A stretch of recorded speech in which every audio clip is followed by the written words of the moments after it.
आज अपन एक कूलर का फॉल्ट रिमूव करने जा रहे हैं। जैसे एक कूलर का ये फ्रंट पैनल है, फ्रंट पैनल के ऊपर एक फैन का स्विच होता है, एक पंप का स्विच होता है और एक स्विंग का। इस तरह से ये 3 स्विच होते हैं। ये फ्रंट साइड है। अब इसमें ये फॉल्ट आ गया है कि मोटर चल नहीं रही है। मोटर चल नहीं रही है तो अपने पीछे से ढक्कन खोला। ढक्कन खोलने के बाद जो पीछे से कंडीशन इस टाइप की होगी और जिसके अंदर ये जो पुरानी मोटर जो है वो यहाँ इन क्लैंप के द्वारा लगी हुई हमने खोल दी है। और इसमें जो केबलें जा रही थी, एक केबल मोटर की जो 4 कोर की है और इसके साथ एक पंप की जो केबल है, पंप की केबल ये लगी हुई है और पंप यहाँ नीचे लगा हुआ है। अब अपने नई मोटर इसमें रिप्लेस करनी है तो नई मोटर देखें लाएं और उसको फिट करते हैं।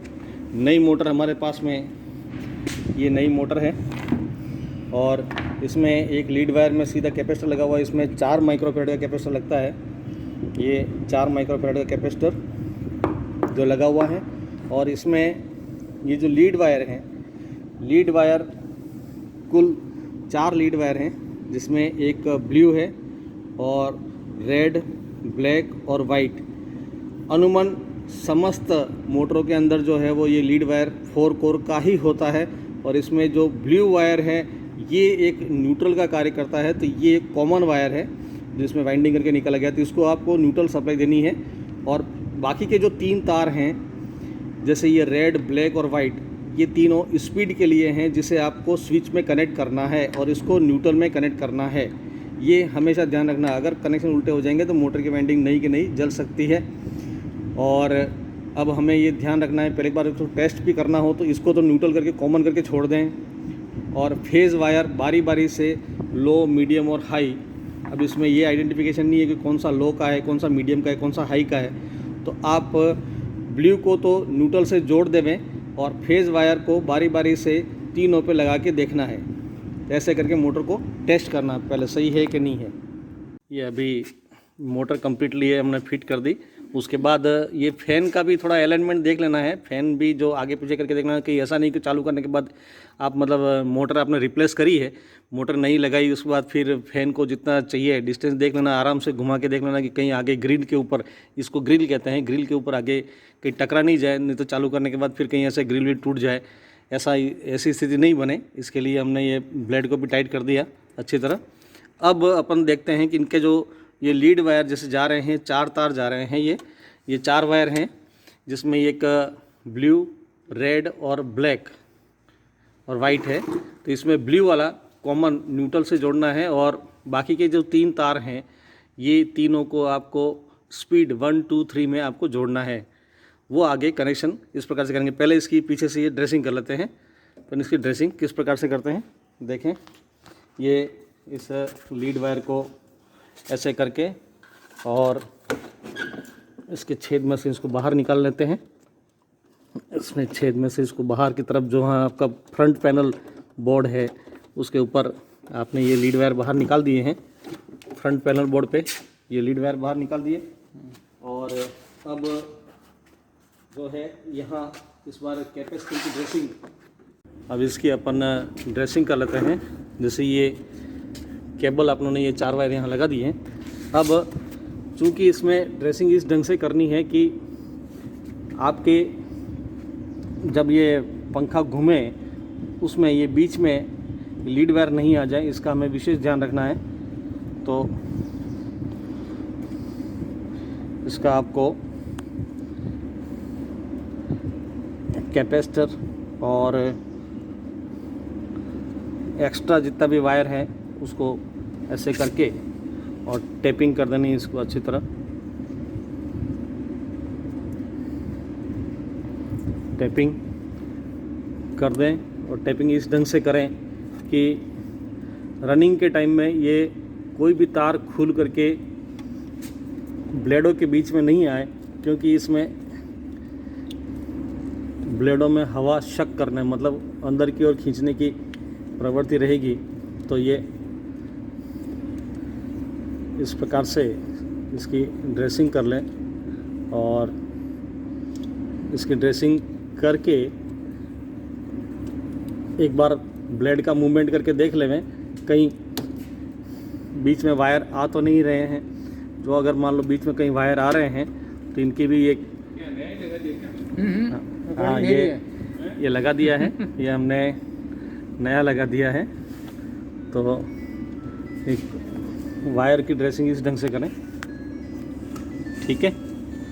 चलो आगे के कनेक्शन फिर आगे फ्रंट में कनेक्शन करते हैं। ये ड्रेसिंग कंप्लीट देख लेना आपको कि ये ब्लेड वगैरह जो है उसमें वायर बीच में नहीं आने चाहिए, नहीं तो एक छोटी सी लापरवाही के कारण ये बना बनाया सारा जो मेहनत है वो बिगड़ जाती है।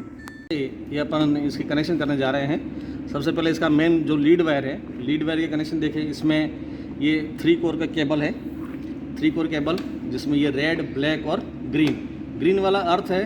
जो अर्थ हमने जोड़ दिया, अर्थ लेकर के इधर आगे जोड़ दिया है। अब एक ब्लैक जो है वो न्यूट्रल है। न्यूट्रल की शाखाएं 1, 2, 3 और 4 शाखाएं निकाल रखी हैं। इसमें एक तो इंडिकेटर के लिए, एक स्विंग मोटर के लिए, एक पंप के लिए और एक फ़ैन के लिए। अब यहाँ हमें जो फ़ैन के जो वायर आ रहे थे, ये जो फ़ैन हमने नई मोटर लगाई, नई मोटर के जो 4 तार हैं, इसमें एक ब्लू है, रेड, ब्लैक और वाइट, जिसमें ये ब्लू कॉमन होता है। ब्लू को आपको न्यूट्रल के साथ जोड़ना है, अर्थात ये मेन सप्लाई का जो न्यूट्रल है उसके साथ हम उसको जोड़ देते हैं। तो ये पहला काम आपको ये करना है कि ब्लू कलर वाले जो तार है मोटर का, फ़ैन मोटर का, उसको इसके साथ जोड़ के इसकी ड्रेसिंग कर देनी है। और आप पहले एक बार ब्लू कॉमन कर दिया, इसको हमने नेगेटिव दे दिया है, न्यूट्रल। अब फेज़ वायर जो है ये न्यूट्रल वायर हमने जोड़ दिया। अब न्यूट्रल वायर एक पंप मोटर के लिए भी चाहिए, तो पंप के केबल जो आ रही है, ये पंप की केबल है, ये पंप की केबल, जिसमें एक न्यूट्रल, ये पंप का एक न्यूट्रल जोड़ के रखा हुआ है। ये न्यूट्रल हो गया पंप का। और इसमें एक स्विंग की मोटर है, इसके लिए एक न्यूट्रल ये रहा स्विंग की मोटर का, और एक इंडिकेटर के लिए। तो ये न्यूट्रल हमने कंप्लीट कर दिया है, ये अर्थ वायर कंप्लीट हो गया है। अब जो फेज़ वायर आया है, फेज़ वायर हमें कहाँ पर जोड़ना है ये थोड़ा सा देखें कि यहाँ पर एक एल इंडिकेशन दिखाया गया है इस स्विच के अंदर। तो एल मतलब जहाँ आपको लाइन जोड़नी है, यहीं से लूप ले करके और दूसरा जो स्विच है उसको एक कॉमन कर दिया है और उसी फेज़ को आगे दे दिया है स्विंग मोटर के लिए, जिसका स्विच बाहर है। इसके बाद यहाँ पर 1, 2 और 3 जो लिखा हुआ है ये स्पीड के लिए है। यहाँ आपको जोड़ना है ये स्पीड के रेड, ब्लैक और वाइट, जिसमें ये 1, 2 और 3 जिनको हमें जोड़ना है। तो एक सिरा हम यहाँ जोड़ देते हैं, और जैसे ये एक हमने यहाँ जोड़ दिया है। लो, मीडियम और हाई, अगर मान लो इनका क्रम अगर चेंज भी हो जाता है तो ये कोई बहुत बड़ी प्रॉब्लम नहीं करेगा।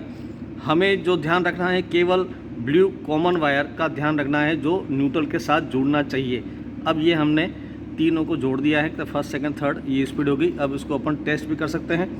और पंप के वायर भी देख लें कि पंप के जो कनेक्शन है, ये पंप के जो 2 तार आ रहे हैं जो इसमें जुड़ा हुआ है पंप, तो न्यूट्रल भी जुड़ा हुआ है और ये स्विच भी जुड़ा हुआ है, इसलिए पंप के कनेक्शन हमने छेड़े भी नहीं हैं, आवश्यकता थी नहीं। हमारी ये वायरिंग कंप्लीट हो गई है। एक बार अपन टेस्ट करके देख लेते हैं हमारा कूलर वर्क कर रहा है या नहीं कर रहा है। देखिए,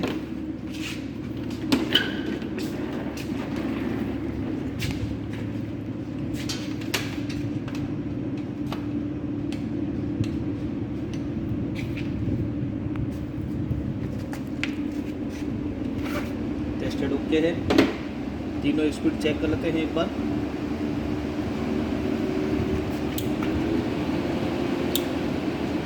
यहाँ पर थोड़ा सा ये क्रम जो है वो ये हाई और मीडियम और लो, ये थोड़ा सा चेंज लग रहा है कि ये लो वाली स्पीड है और ये हाई वाला लीड वायर है, ये लो, तो ये तो बराबर है। ये हाई जो है ये दोनों इंटरचेंज हो गए हैं, हाई और मीडियम। तो आप इसमें ये लीड वायर जो है ना, हाई और मीडियम के ये इंटरचेंज कर दें तो आपका ये लेवल जैसा लिखा हुआ है उस हिसाब से हो जाएगा। तो इसको इंटरचेंज कर लेते हैं, लो, मीडियम और हाई। तो इसमें ये इन दोनों को इंटरचेंज कर दें। जो 2 नंबर का 1 नंबर पे और 1 नंबर का 2 नंबर पे करना है, तो ये लो, मीडियम और हाई का जो अपना सीक्वेंस है वो भी बराबर बैठ जाएगा। ये केवल हमेशा जो ध्यान में रखना है, केवल ब्लू वायर का ध्यान रखना है, वो न्यूट्रल से ही जुड़ना चाहिए। बाकी के 3 वायर जो है वो इंटरचेंज हो जाने से मोटर पर कोई विशेष अंतर नहीं होता।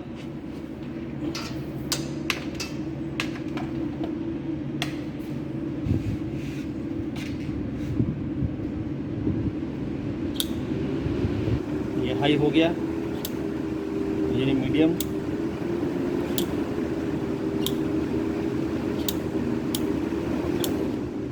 ठीक है, ओके।